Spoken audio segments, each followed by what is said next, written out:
हर हर महादेव। श्री शिवाय नमस्तुभ्यम, श्री शिवाय नमस्तुभ्यम, श्री शिवाय नमस्तुभ्यम, श्री शिवाय नमस्तुभ्यम, श्री शिवाय नमस्तुभ्यम, श्री शिवाय नमस्तुभ्यम, श्री शिवाय नमस्तुभ्यम, श्री शिवाय नमस्तुभ्यम। हर हर महादेव। बाबा भोलेनाथ को मनन करते हुए प्रथम पूज्यदेव गणपति गणेश जी महाराज का आह्वान करता हूँ तथा उनसे प्रार्थना करता हूँ कि इस कथा स्थल पर पधार कर आवाज समझ देवी देवताओं को आने का मत दें। हमसे कोई भी भूल हो रही हो तो क्षमा करें और आप सभी देवी देवताओं को हमारी बातें पहुंचाने का कष्ट प्रदान करें। बाबा, मैं स्कंद कुमार को भी अनुरोध करता हूं कि आप इस कथा में रहकर सभी को कथा का श्रवण करवाएं। मैं अपने भोलेनाथ मैया पार्वती से भी अनुरोध करता हूं कि गौरबिंदोरा का आसन ग्रहण करें और भावपूर्वक इस कथा का संचालन कर गौरबिंदोरा बनकर हमें अनुग्रहित करें। बाबा, मुझसे कोई भूल हो रही हो तो क्षमा कीजिए। अस्वस्थता में भी मैं आपकी ही कृपा से पढ़ पा रहा हूँ, नहीं तो मेरे में क्षमता नहीं है कि मैं पढ़ पाऊँ। फिर भी अस्वस्थ होते हुए भी आपका नाम लेना मेरा धर्म है, क्योंकि सुख में सुमरन दुख में सुमरन सब करे, सुख में करे ना कोई, सुख में सुमरन करे तो दुख काहे को होए। हे बाबा, दुख और सुख तो आपके द्वारा ही दिए गए हैं।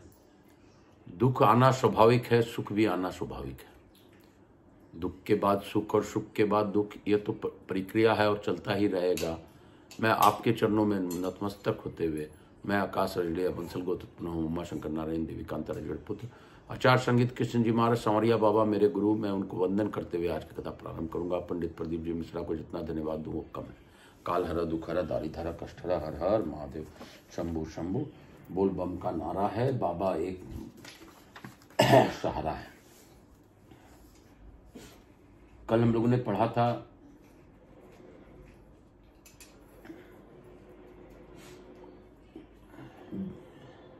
वृद्धावस्था में जिसका आलिंगन कर लिया है उस मनुष्य को भाई बंधु नहीं मानते, उसके पुत्र भी उसकी आज्ञा का पालन नहीं करते और पत्नी भी उससे प्रेम करना छोड़ देती है। काशी में निवास करने से जिस प्रकार काल की सिद्धता पूर्वक जीत लिया जाता है, उस प्रकार उस काल को तपस्या और योग की युक्तियों द्वारा नहीं जीता जा सकता। हम लोग काशी काशी शिव काशी मोक्ष नगरी काशी की जय। अगस्त जी ने पूछा,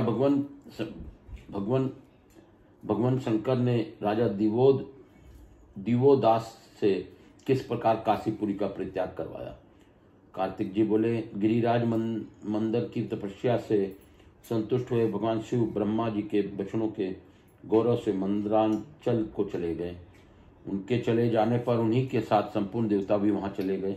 भगवान विष्णु भी भूमंडल के वैष्णव तीर्थों का परित्याग करके जहां देवादिदेव उमानाथ भगवान शिव विराजमान थे उसी मंदराचल पर चले गए। पृथ्वी से देव समुदाय के चले जाने पर प्रतापी राजा दिवोदास ने यहाँ निद्वंद राज किया। उन्होंने काशीपुर में सुदृढ़ राजधानी बनाकर धर्म पूर्वक प्रजा का पालन करते हुए सबको नत्यशील बनाया। हाथियों से भी अधिक बलवान महाराज दिवोदास का अपराध कभी नागलोक भी नहीं करते थे। दानव भी मानव की आकृति धारण करके उनकी सेवा करते थे। ग्रहक लोग जब और मनुष्यों में राजा गुप्तचर बनकर रहते थे, उनके सभा भवनों के आंगन में बैठे हुए विद्वानों एवं मंत्रियों को किसी ने किसी शास्त्र द्वारा पराजित नहीं किया तथा रन्ना आंगन में डटे हुए उनके योद्धाओं को भी कभी किसी ने अस्त्र शस्त्रों द्वारा परास्त नहीं किया। उनके राज में कभी ऐसा लोग नहीं देखे गए जो पदभ्रष्ट तथा दूसरों के द्वेष भाषण हो। उस समय सब प्रजा अपने अपने पद पर प्रतिष्ठित एवं सुखी थी। राजा दिवोदास के राज में सभी गांव इति भीति से रहते थे। कोई गांव ऐसा नहीं था जिसके रक्षा के लिए राजकर्मचारी उपस्थित न हो। घर घर में लोग कुबेर के समान धन दान करते रहने वाले थे। इस प्रकार काशी में राज करते हुए दिवोदास के 80,000 वर्ष एक दिन के समान व्यतीत हो गए। अपने औरस पुत्रों की भांति प्रजा का पालन नहीं करते रहने वाले राजा रिपुंजय दिवोदास के द्वारा थोड़े से ही अधर्म का संग्रह नहीं हुआ। वे राजनीति संबंधी 6 गुणों के ज्ञाता थे। उनका चित्त अपने त्रिविध शक्तियों से सदा उत्साहित रहता था। वे नीति पूर्ण पुरुषों में समस्त उपायों का ज्ञान रखने वाले थे, इसलिए उनके छिद्रों दोषों को देवता भी नहीं जानते थे। दिवोदास के राजमंडल में सभी पुरुष एक पत्नीवर्ती थे। स्त्रियों में कोई भी ऐसा नहीं था जो पतिव्रता न हो। एक भी ब्राह्मण ऐसा नहीं था जिसे वेद शास्त्रों का अध्ययन न किया हो। कोई भी क्षत्रिय ऐसा न था जो शूरवीर न हो। एक भी वैश्य ऐसा नहीं दिखाई देता था जो अर्थोपार्जन के क्रम में कुशल न हो। शुद्ध अनन्य भाव से द्विजातियों की सेवा में लगे रहते थे। उनके राज में अखंड ब्रह्मचर्य व्रत का पालन करने वाले ब्रह्मचारी थे, जो सदा गुरुकुल के अधीन रहकर वेद विद्या के अध्ययन में सतर्पण थे। गृहस्थ लोग अतिथि सत्कार स्वरूपी धर्म में कुशल, धर्म शास्त्रों के मर्मज्ञ तथा सर्वदा शुभ आचरणों में संलग्न रहते थे। तीसरे आश्रम को स्वीकार करने वाले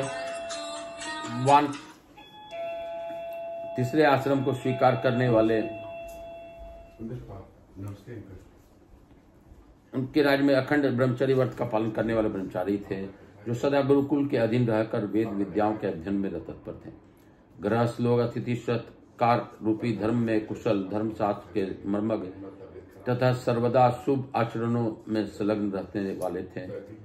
तीसरे आश्रम को स्वीकार करने वाले वानप्रस्थी वन में उपलब्ध होने वाली जीविका के प्रति उदार रखते थे।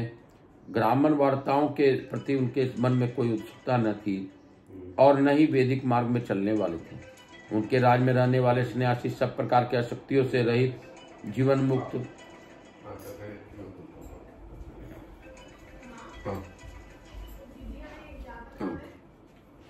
संग्रह सुने मन, वाणी और कर्म रूपी दंड से युक्त तथा सर्वथा निष्प्रह थे। दूसरे अनुलोम और विलोम कर्म से उत्पन्न होने वाले मनुष्यों भी अपने पूर्व परंपरा से प्रचलित धर्म मार्ग का किंचन मात्र भी परित्याग नहीं किया था। राजा दिवोदास के राज्य में कोई भी संतानहीन निर्धन वृद्धों को सेवा न करने वाला तथा अकाल मृत्यु से मरने वाला नहीं था। चंचल, वाचल, वंचक, हिंसक, पाखंडी, भांड, रंडवे और मदिरा बेचने वाले भी नहीं थे। सर्वत मंत्रों का घोष सुनाई देता था। पद पद पर शास्त्र चर्चा सुनाई देती थी। सब और शुभ वार्तालाप होता और आनंद से मंगल गीत गाए जाते थे। मांस भक्षी, ऋण लेने वाले और चोर भी उनके राज्य में नहीं थे। पुत्र पिता के चरणों की पूजा, देवाराधना, उपवास, व्रत, तीर्थ और देवोपासन के परम धर्म समझकर करते थे। नारियां अपने पति के चरणों में पूजा, उनके वचनों के सुनना और स्वामी की आज्ञा का पालन करना अपना श्रेष्ठ धर्म समझती थी। सब लोग अपने बड़े भाई की सदा पूजा करते थे। सेवक प्रसन्नता पूर्वक अपने स्वामी के चरण कमलों की पूजा करते थे। छोटी जाति के लोग उच्च जाति के लोगों के गुण और गौरव की प्रशंसा करते थे। काशीपुरी के रहने वाले सब मनुष्य तीनों समय वहां के देवताओं को की बार बार सेवा पूजा करते थे। सब विद्वान सब स्थानों पर अपने मनोवांछित वस्तु पाकर सम्मानित होते थे।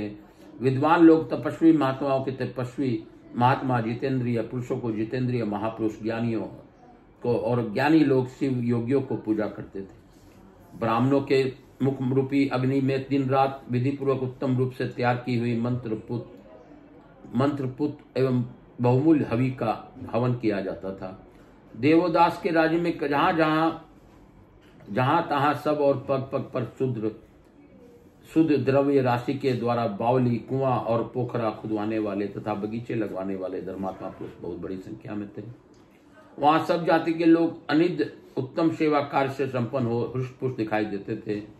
इस प्रकार सर्वत्र शुद्ध एवं पवित्र बर्ताव करने वाले उस भोपाल के छिद्र ढूंढने के लिए देवताओं ने बहुत चेष्टा की, किंतु उन्हें थोड़ा सा भी छिद्र नहीं प्राप्त हो सका।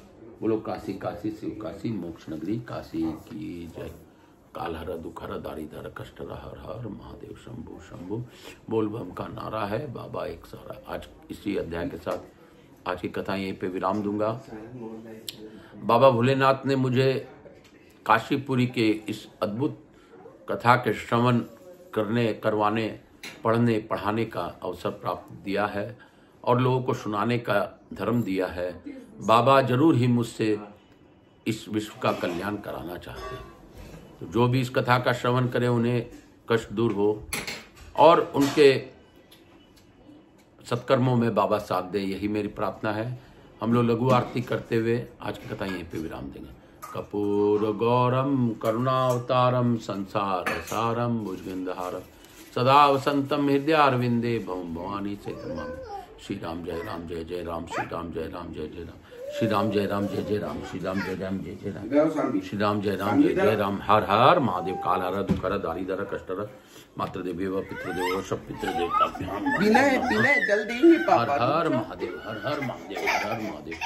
शंभु शंभु बोल बम का नारा है, बाबा एक सहारा है। बोलो बम, बोलो बम, बोलो बम, बोलो बम। बाबा काल हर दुखर दारिधर कष्टर हर हर महादेव। शंभु शंभु बोल बम का नारा है, बाबा एक सहारा है।